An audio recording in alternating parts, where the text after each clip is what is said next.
तर मग पोलिसांवर कारवाई होणार.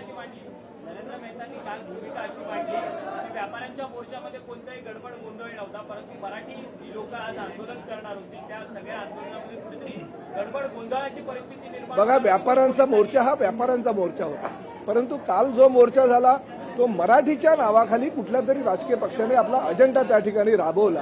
आणि ठीक आहे, मराठीसाठी आम्ही त्या ठिकाणी गेलो, आम्हाला मराठीसाठी जर काही अपमान सहन करायला लागला तर आम्हाला आमची ती मानसिकता आहे, तयारी सुद्धा आहे.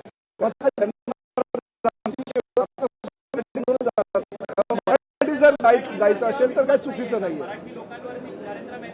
मला ही बघा, त्यांची ती भूमिका वैयक्तिक असू शकते, त्याबद्दल मला काही विषय बोलायचं नाहीये, परंतु एक गोष्ट मात्र नक्की, मराठीसाठी आम्ही जगतोय आणि मराठीसाठी भविष्यामध्ये आम्ही जगणार आणि मराठी माणसाला, सर्वसामान्य मराठी माणसाला न्याय मिळवून देण्यासाठी प्रताप सरनाईक हा नेहमीच प्रयत्नशील असेल. परंतु कालचा मोर्चा मराठीवरनं कुठल्या तरी राजकीय पक्षाचा अजेंडा बनलेला होता, हे मात्र खरं आहे. पोलिसांची चुकी झाली तर या अशा प्रकारच्या पोलिसांची मागणी नाही, मी काल सकाळपासून सांगतोय.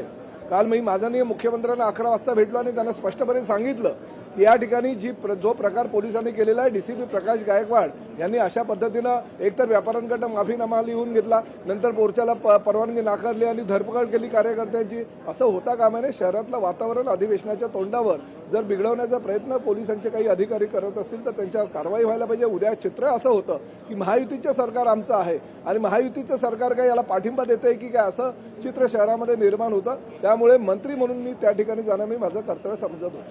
धन्यवाद. लोकशाही मराठी ऐका, पहा, जागरूक रहा.